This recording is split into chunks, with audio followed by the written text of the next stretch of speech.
एक ही तरह के खाने और सब्जी खाकर अगर आप बोर हो चुके हैं तो फिर आज ही ट्राई करें ये बहुत ही ज़बरदस्त बनकर तैयार होने वाले वेजिटेबल कोफ्ता करी की रेसिपी। दावतों में बनाकर तैयार करें, डिनर के लिए तैयार करें या मेहमानों को पेश करें। बहुत ही प्रेजेंटेबल, बहुत ही आसान और बहुत ही मज़ेदार रेसिपी है। हर कोई खाकर आपके गुण गाएगा, आपकी तारीफ़ें करेगा। तो स्टार्ट करते हैं रेसिपी को। बिस्मिल्लाहिर्रहमानिर्रहीम।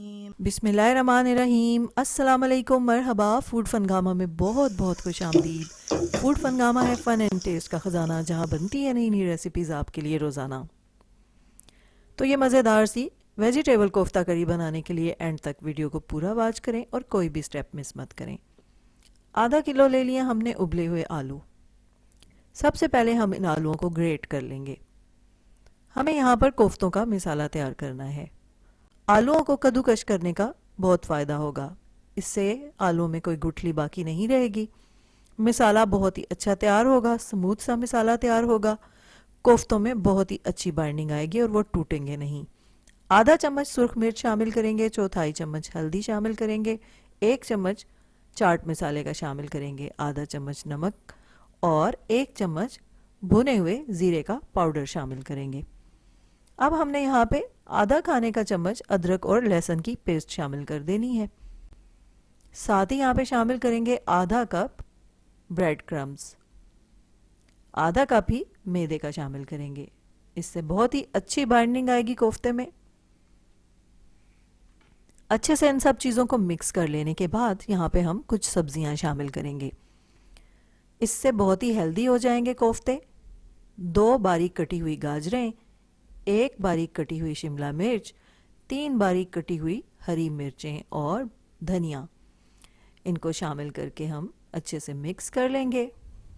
और ये कोफ्तों का मिक्सचर हमारा बहुत ही अच्छे से तैयार हो गया है। हाथों को ग्रीस करेंगे और इस तरह से जिस साइज़ के बॉल्स आप बनाना चाहते हैं उतना मिक्सचर उठाएं और पहले इसको अच्छे से हाथों में प्रेस करें ताकि बहुत अच्छी बाइंडिंग आए और कोफ्ता टूटे नहीं। इसी तरह से तमाम बॉल्स बनाकर तैयार कर लेंगे। ऑयल को हमने मीडियम हार्ट कर लिया है। अब इसमें कोफ्ते शामिल करेंगे। कोफ्तों को शामिल करने के बाद 2-3 मिनट बिल्कुल इन्हें नहीं छेड़ेंगे। 2-3 मिनट के बाद इस तरह से कढ़ाई को हिलाएंगे, लेकिन अभी चम्मच की मदद से नहीं हिलाना ताकि कोफ्ते की शेप ख़राब ना हो। कुछ देर के बाद जब कोफ्ता अपनी शक्ल में आ जाएगा तो फिर आप चम्मच की मदद से भी इसको हिला सकते हैं। तो इसी तरह से 4-5 मिनट कोफ्तों को आपने फ्राई कर लेना है। तो 4-5 मिनट के बाद कोफ्ते बहुत ही अच्छे से बनकर तैयार हो गए हैं। आंच आपने मीडियम से ज़्यादा नहीं करनी, बल्कि मीडियम से थोड़ी कम ही रखें तो बेहतर है। अब हम इनको डिश आउट कर लेंगे। आप इन कोफ्तों को चाय के साथ भी इंजॉय कर सकते हैं और टी टाइम स्नैक के तौर पे भी इस्तेमाल कर सकते हैं। बहुत ही ज़बरदस्त और बहुत ही मज़े के कोफ्ते बनकर तैयार होते हैं। तो चले अब हम इसकी करी तैयार कर लेते हैं। तो करी तैयार करने के लिए हमने 4 टेबल स्पून यहाँ पे ऑयल शामिल कर लिया है और एक बड़ा प्याज जिसे बारीकी से कट किया हुआ है वो शामिल कर दिया है। प्याज को यहाँ पे हमने मुसलसल चम्मच चलाते हुए अच्छे से फ्राई कर लेना है, गोल्डन ब्राउन कर लेना है। तो जब अच्छे से प्याज ब्राउन हो जाएगा तो हम इसमें एक 1 इंच का अदरक का टुकड़ा स्लाइस किया हुआ शामिल करेंगे। इसको हम 1 मिनट फ्राई करेंगे और फिर 4 लहसुन की कलियां शामिल करेंगे। अदरक और लहसुन को हमने यहाँ पे 2 से 3 मिनट अच्छे से फ्राई कर लेना है और फिर शामिल कर लेने हैं इसमें बादाम। आंच यहाँ पे हमारी धीमी है। अब इसको हम एक प्याली में निकाल लेंगे। तो सारा ये जो हमने फ्राई किया है इस मिक्सचर को प्याली में निकालने के बाद हम एक ग्राइंडर जार में शामिल करेंगे, क्योंकि हमने इसकी पेस्ट बनाकर तैयार करनी है। तो इससे बहुत ही मज़े की आपकी करी बनकर तैयार होगी। तो बहुत अच्छा फ्लेवर आएगा। अब हम इसमें आधा कप दही शामिल करेंगे। तो ये हमने पेस्ट बनाकर तैयार कर ली है। अब उसी ऑयल में थोड़ा सा और ऑयल शामिल किया है, 1-2 चम्मच, और उसमें 1 चम्मच ज़ीरा और 1 स्टिक शामिल की थी हमने दालचीनी की और 3 लौंग। टमाटर का पेस्ट शामिल करेंगे। ये 3 टमाटर का पेस्ट है। अच्छे से इसे फ्राई करेंगे तकरीबन 4-5 मिनट। 4-5 मिनट के बाद जब टमाटर का कलर चेंज हो जाएगा तो ये जो पेस्ट हमने बनाई है इसे शामिल करेंगे और इसको अच्छी तरह 4-5 मिनट भूनेंगे मीडियम टू लो फ्लेम पर।